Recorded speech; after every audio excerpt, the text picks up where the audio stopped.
Alhamdulillahirrahmanirrahim, kita masih di program Damai Indonesiaku, pemirsa. Langsung saja saya berikan sesi ini untuk tanya jawab. Untuk yang pertama nanti insya Allah akan dijawab oleh Ustadz Hasan. Ada Ibu Elvidawati, silakan Ibu. Sesuai dengan tema kita, fitrah dan juga sifat manusia dalam Al-Quran. Silakan Ibu. Assalamualaikum warahmatullahi wabarakatuh. Waalaikumsalam warahmatullahi wabarakatuh. Perkenalkan, nama saya Ibu Haja Elvidawati dari Majelis Taklim Al-Ikhwan. Dalam kesempatan ini saya ingin bertanya ya Pak Ustadz, apakah yang dimaksud sifat sombong dalam ibadah dan bagaimana cara menghilangkan sifat sombong itu? Terima kasih. Assalamualaikum warahmatullahi wabarakatuh. Waalaikumsalam warahmatullahi wabarakatuh. Silakan Ustadz Hasan. Cara untuk menghilangkan sifat sombong di dalam melakukan ibadah, tentu ada beberapa kriteria yang harus kita lakukan. Yang pertama, kita itu harus beribadah mukhlisina lahuddin hunafa. Kita ini harus lurus, murni, beribadah itu karena Allah dan karena kebaikan. Bukan karena ingin dipandang. Bapak-bapak bukan karena ingin dapat jabatan. Ibu-ibu bukan ingin dapat penghargaan dari suami, apalagi karena ingin dipuji manusia. Itu tidak ada sama sekali yang boleh ada di dalam diri kita. Tidak boleh ada sama sekali. Maka ingat bahwasannya setan tidak akan berhenti untuk menggoda kita. Setan, iblis tidak akan pernah berhenti menggoda orang-orang sampai akhir hayatnya. Kita yang ahli maksiat pasti digoda. Dulu di zaman sahabat ada seorang kakek tua yang mau ke masjid jatuh, akhirnya apa? Dia tetap berangkat. Ternyata jatuhnya itu adalah digoda oleh setan. Maka setan sudah mengikrarkan diri, meminta kepada Allah. La aghwi bani Adam madamat arwahuhum fi ajsadihim. Ya Rabb, aku meminta kepada Engkau. Aku akan menggoda anak Bani Adam. Aku akan menggoda keturunan Adam. Aku akan menggoda manusia. Selagi nyawa mereka masih ada di badan mereka. Ingat, iblis sangat halus bermain di dalam hati manusia. Maka yang harus kita kedepankan adalah jangan pernah melakukan ibadah karena ada ingin pujian dari manusia. Maka jadilah orang-orang yang hanya ingin mendapatkan ridho dan rahmat dari Allah dalam beribadah, bukan untuk yang lain.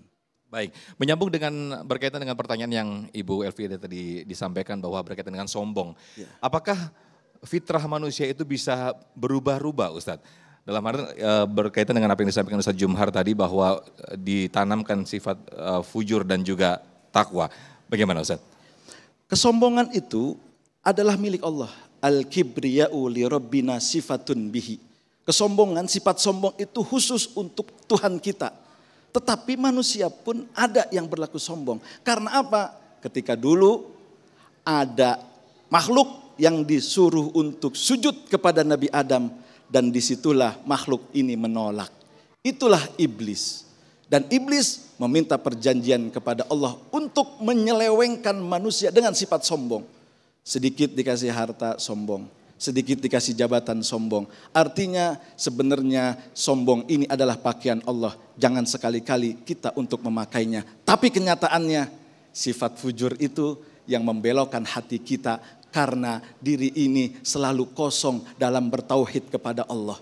Diri ini selalu kosong untuk mengingat kepada Allah. Karena lebih banyak mengingat dunia, pada akhirnya sombong itulah yang bersemayam di dalam hati kita.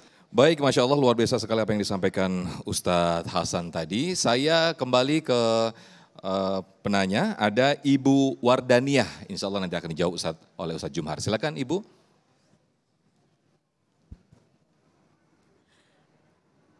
Assalamualaikum warahmatullahi wabarakatuh. Nama saya Wardania dari Majelis Taklim Ar-Rodoh. Saya ingin bertanya pada Pak Ustadz, Pak Kiai ya. Apa yang dimaksud riya dalam ibadah? Wassalamualaikum warahmatullahi wabarakatuh. Waalaikumsalam warahmatullahi wabarakatuh. Hampir mirip seperti yang ditanyakan Bu Elvida tadi ya, silakan. Ya, pertanyaan yang sangat bagus. apa yang dimaksud dengan riya? Riya itu dari kata ru'yah. Ru'yah itu artinya melihat. Riya pengen dilihat oleh selain Allah. Padahal di dalam beribadah, dalam surat Al-Fatihah, ada ayat yang bisa menjadi obat riya. Bahkan obat sombong yang tadi ditanyakan oleh ibu kita yang bertanya tadi. Allah Subhanahu wa taala berfirman, Iyyaka na'budu wa iyyaka nasta'in.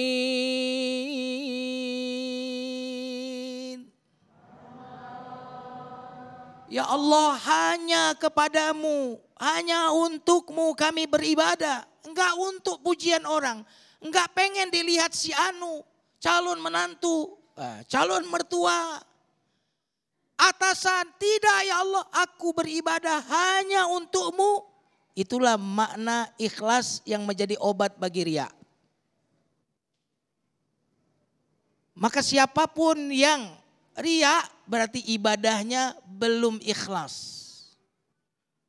Dan ikhlas itu Allah Subhanahu wa taala ibaratkan dengan di dalam Al-Quran seperti air susu yang keluar antara keluarnya tempat kotoran dan darah, ya kan? Keluarlah susu yang ikhlas, susu yang murni. Pertanyaannya, mau nggak minum susu kalau ada sedikit kotoran jatuh di situ? Mau tidak kita meminum susu itu ada darah setetes di situ? Kita saja menolak susu yang bercampur, lalu bagaimana kita memberikan ibadah yang bercampur untuk pujian orang lain? Maka iyyaka na'budu terapi agar kita ikhlas. Wa iyyaka nasta'in terapi agar kita tidak sombong. Kenapa?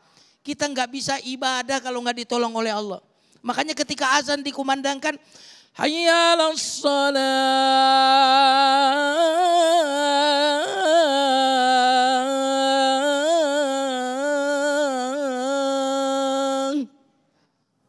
Apa jawabannya? La haula wala quwata. Tidak ada kekuatan ya Allah untuk membuka mata ini ya Allah salat. Tidak ada kekuatan untuk berjalan ya Allah kalau engkau enggak berikan kekuatan.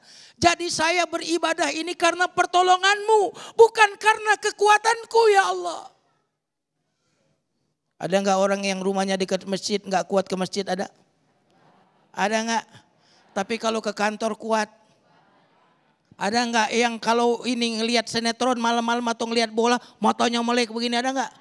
Tapi bangun subuh enggak kuat ngangkat ini, ada enggak? Itu menunjukkan bahwa ibadah bukan soal otot, bukan soal otak. Ibadah itu soal kita ditolong oleh Allah Subhanahu wa taala. Maka iyyaka nasta'in menyadari bahwa saya ini bisa ke masjid, bisa baca Quran, bisa mentaati Allah. Ya Allah karena pertolonganmu. Inilah mengapa setiap salat kita berdoa, Allahumma a'inni ala dzikrika wa syukrika wa husni ibadah. Tolong aku ya Allah, bantu aku untuk bisa beribadah kepadamu ya Allah. Baik, Masya Allah luar biasa sekali apa yang disampaikan oleh Ustadz Jumharudin. Nanti kita akan jumpa lagi di segmen keempat.